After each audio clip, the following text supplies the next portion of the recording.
Well, I'm glad you're still with us. And this particular morning, we're going to be looking at the sugar industry in itself, the current situation. And one might ask, is it actually, are we seeing a handicap situation? Or, you know, it's a whole other story. Now, with me in studios is Munyamu Ismail, here from the organization here, which is the Kaliro Sugar Farmers Outgrowers Association, and is the youth leader and, of course, a member of the association. You're very welcome. Thank you, madam. Yes. I'm glad that you've given us time to discuss this particular topic, because oftentimes we've had different stories, we've had this and that, you know, in regards to the sugar production and things like that. But we tend to ignore, you know, the things that are backstage. But I will point out one thing. It was said that we do have sugar in surplus. As you know, because we had a situation between our neighbor in Kenya there where people are saying we're exporting all our sugar and we're leaving none or very little for ourselves back at home, which of course changes certain things like prices and things like that. That will bring me to something for us to discuss. Tell me about the current situation at hand within the industry. Well, the industry currently is, I can call it a progress, though a short progress or kind of a limited progress. Okay.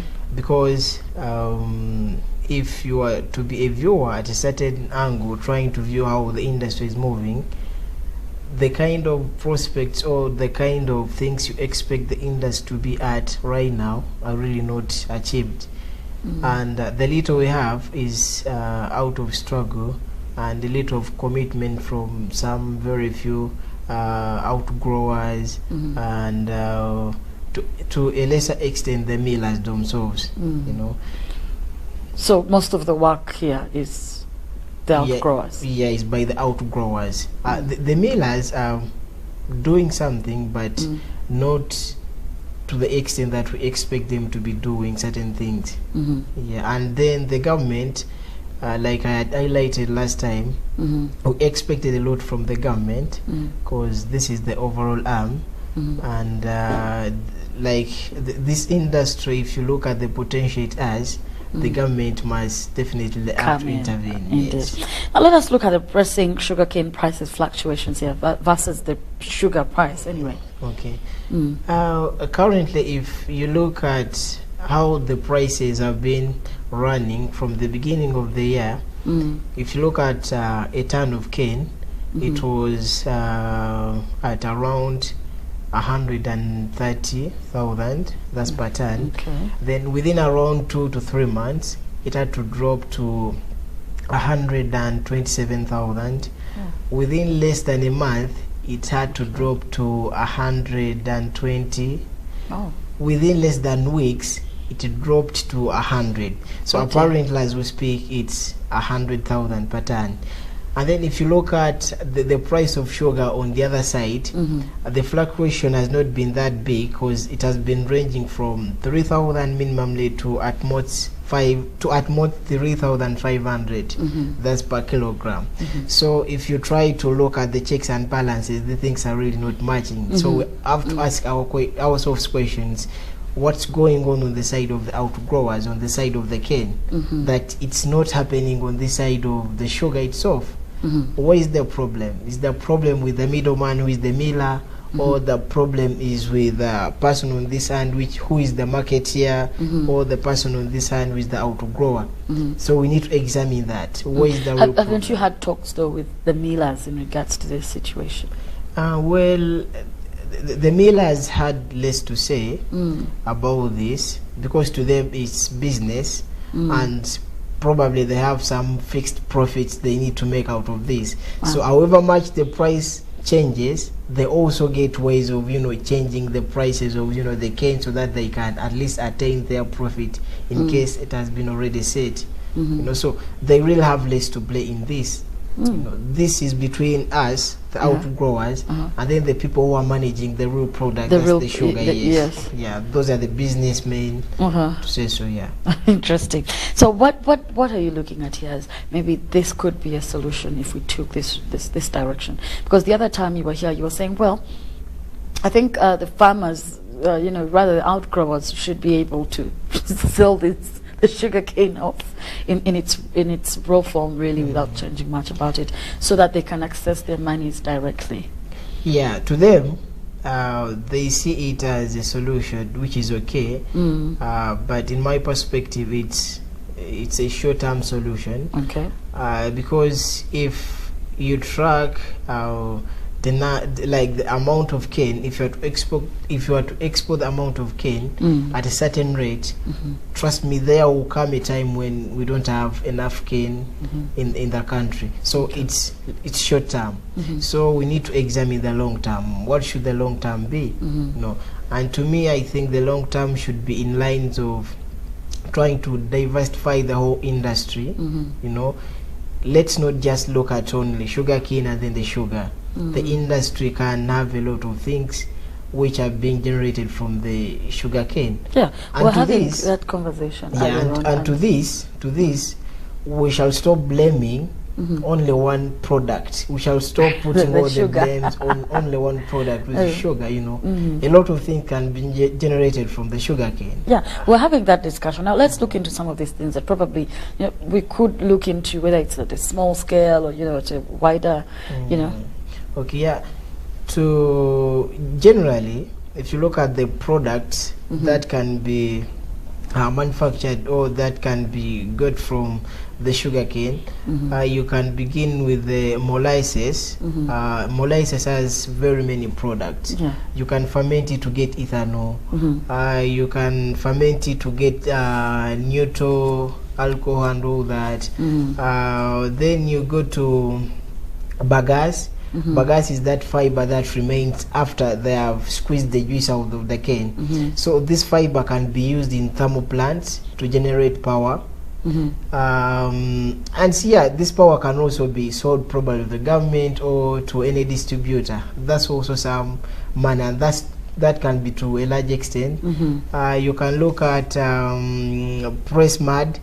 Press mud is that remain, we always call it impurities, the press mud. So this is a very, very potent fertilizer. If you use press mud in your garden, at least the yields have to improve. Yeah. And all these things have an effect somehow back to the domestic, you know, if we're saying whether it's for industrial or domestic use, they still are working both ends. So they do have the market for them. Yeah, absolutely. All those products, the market is right here with us. For example, if you look at the press mud, the market should be us, the very farmers, you know, because it's me who will take the press mud to, you know, put in my garden or in my sugar plantation, in sugarcane plantation, sorry, you know.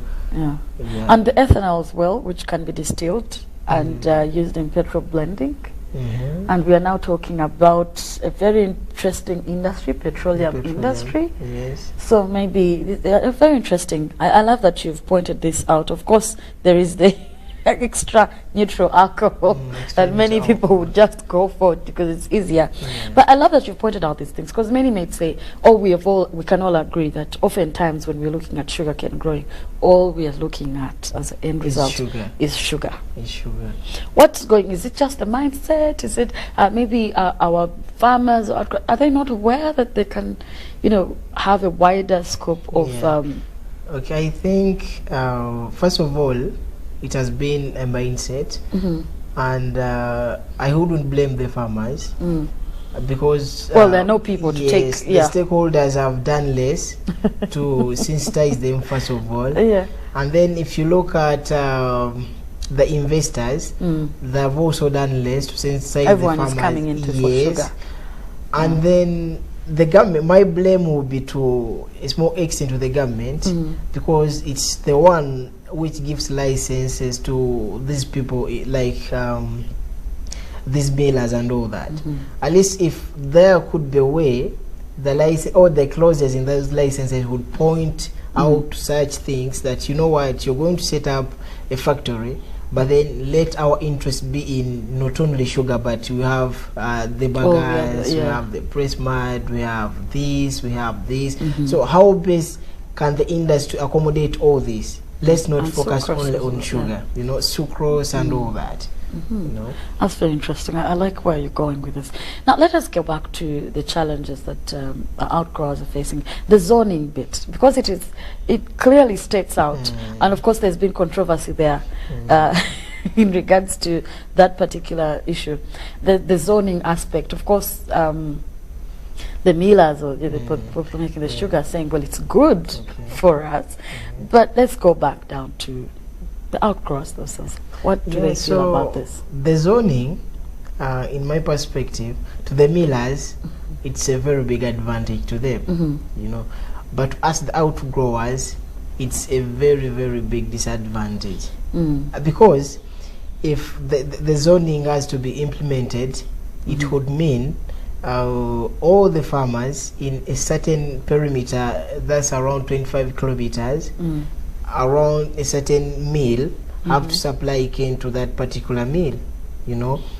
This means, whether I like it or not, whether the situation is not good or good, I will have to supply cane to this specific mill.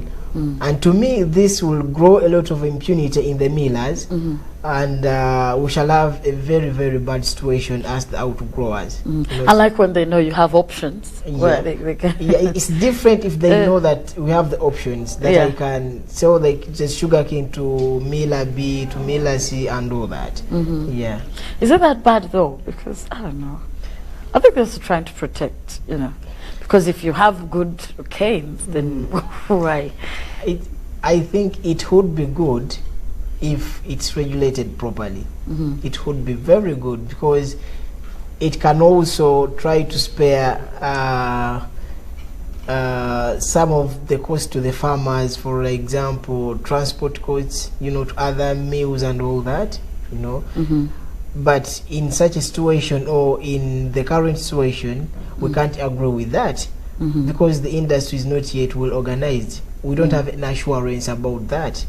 Interesting. Yeah. So, finally, I'll ask you about the youth and the role they're playing here, especially if we're looking, you know, the representation you're giving here in the association of the outgrowers, how the youth have involved themselves and really been active. Yeah, actually the youth are taking more than 50% of the industry, because they are the basic human resource available in the industry. They are doing a lot of work from the real beginning of, you know, producing or growing the sugarcane to the far extent of, you know, marketing the sugarcane in the first place, and then the sugar itself. So if you look at all that chain, it's being driven by the youth, you know, and possibly we come in, or the elderly come in to just give the expertise and all that. But the youth are the energetic ones, smart new ideas. I get what you're saying. Well, I do appreciate you for your time with me in studios. Here is Munyamu Ismail. The chairman has arrived, is finally here, and we'll also be getting a whole lot more views in regards to this particular discussion. Don't go away, you're still watching Business Today. Thank you.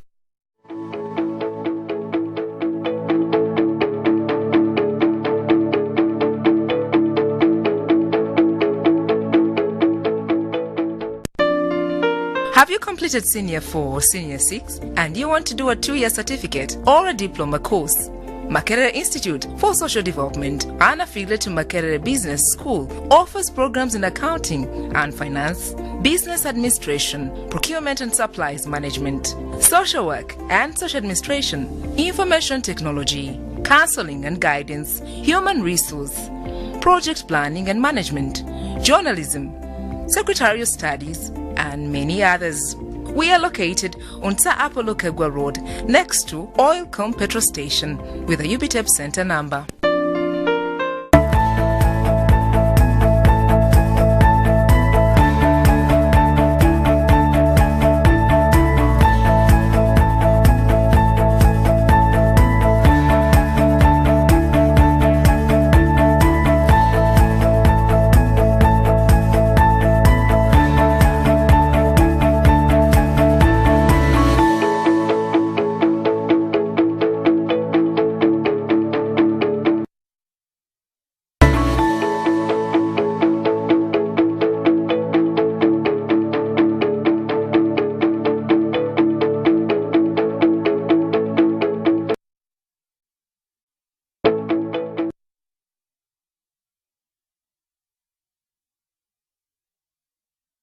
Well, we're still going on with the same discussion pretty much, but with me in studios now is the chairman of the association, that is the Kaliro Sugar Farmers Outgrowers Association, and of course that is Wako Mukunya. He has come as well to talk about the same situation in regards to the sugar industry and what exactly is on ground and going on.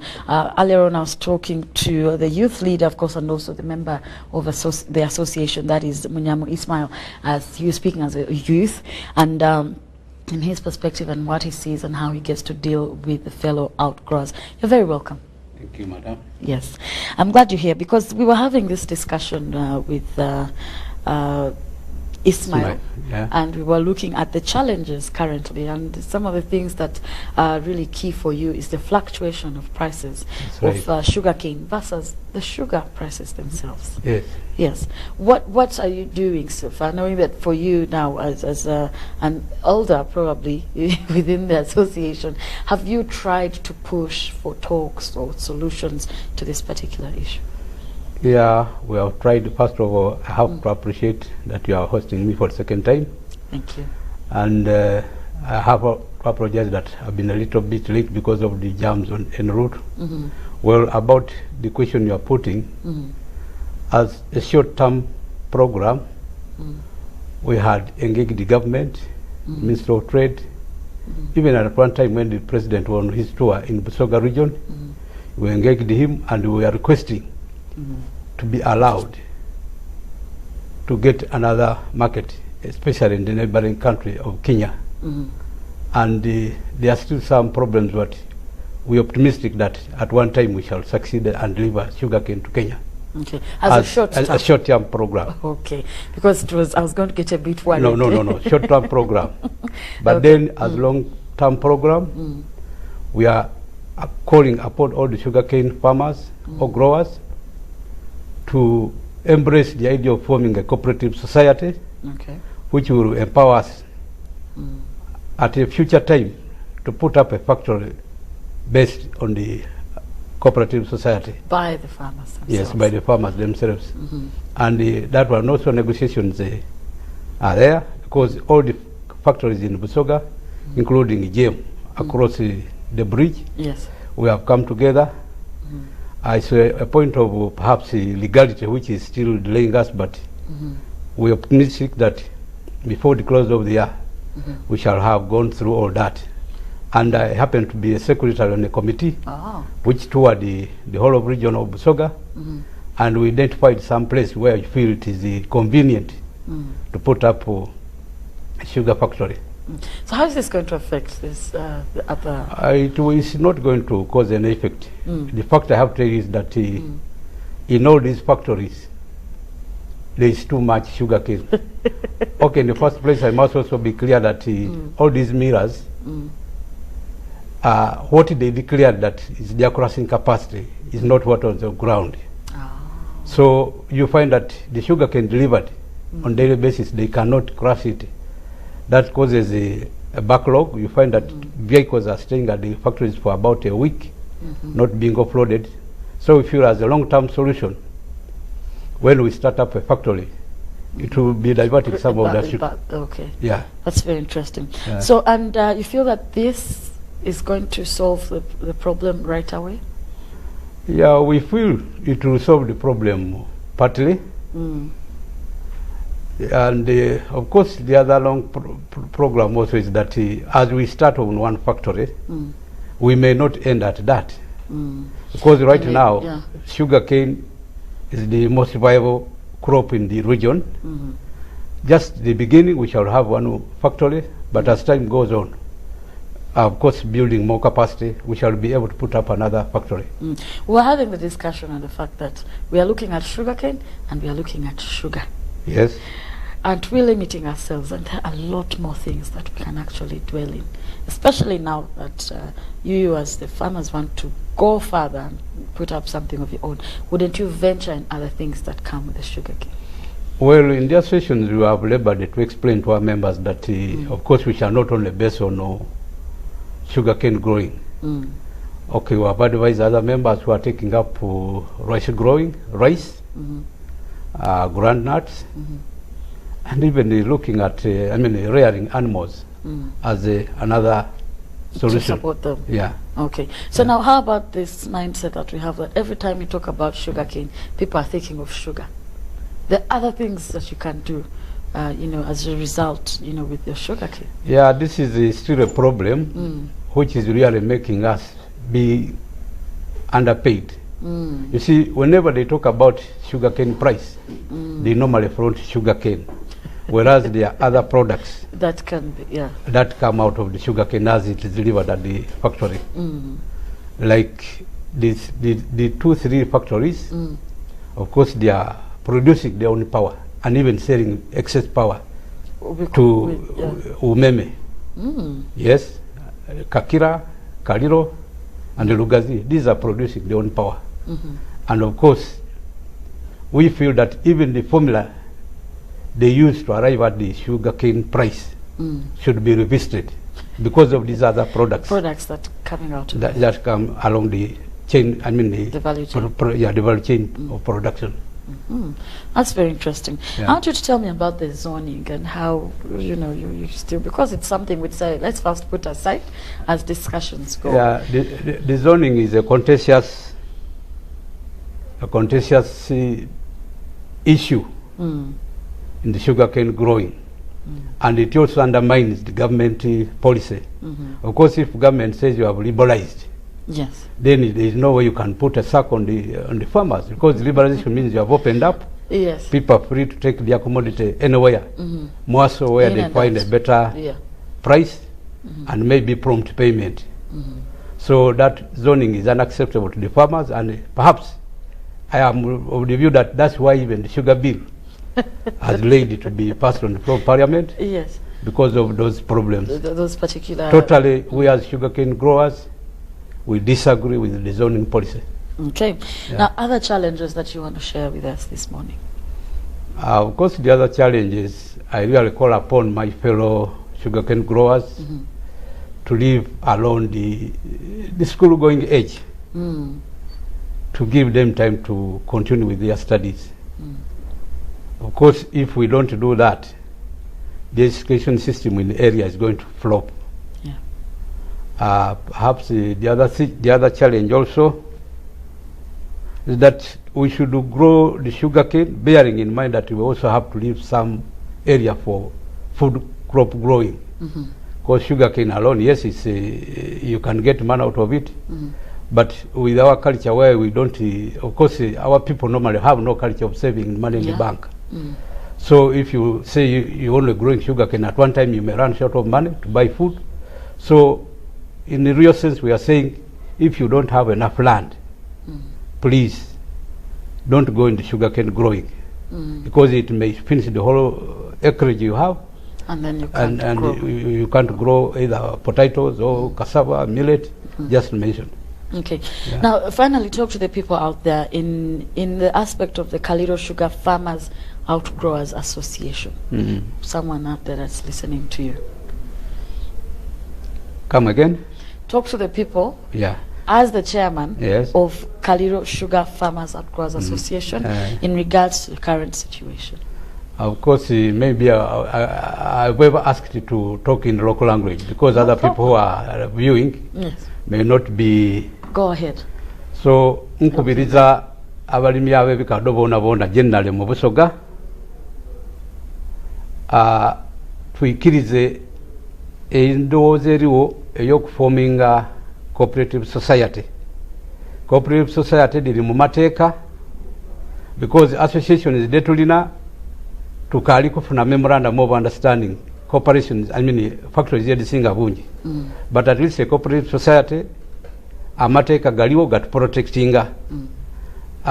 Ndibakobera nti tuli mu nteekateeka ey'okugaita factories dona tuveeyo ni cooperative society eya Busoga. So bwe tubanga tutuuseeyo yemuli, because we are coming visiting factory by factory, tuli kubasaba muyikirize enkola eyo, tituli kwegaita kulwanisa bayindi, ayi tuli kwegaita kulongoosa mbeera yaife ng'abalimi b'ebikado. Yeah. Well said, because I picked everything. Well, thank you so much. With me here in studios is the chairman of the Kaliro Sugar Farmers Outgrowers Association, and that is Mr. Wako Mukunya, and has been very clear on a couple of things. I know because of time, like he said, maybe another time, because of time, we had to, rush through it, and knowing that it's probably in within the mud itself, trying to figure things out. It was very, very appropriate for us to also bring him here on set. Thank you so much for watching. Thank you so much, Sebo. Thank you for hosting me. Indeed. We can hold it a bit. We do appreciate you for watching Monday to Friday, 9 to 10, and we bring you issues like this that many of you probably need to know of and understand.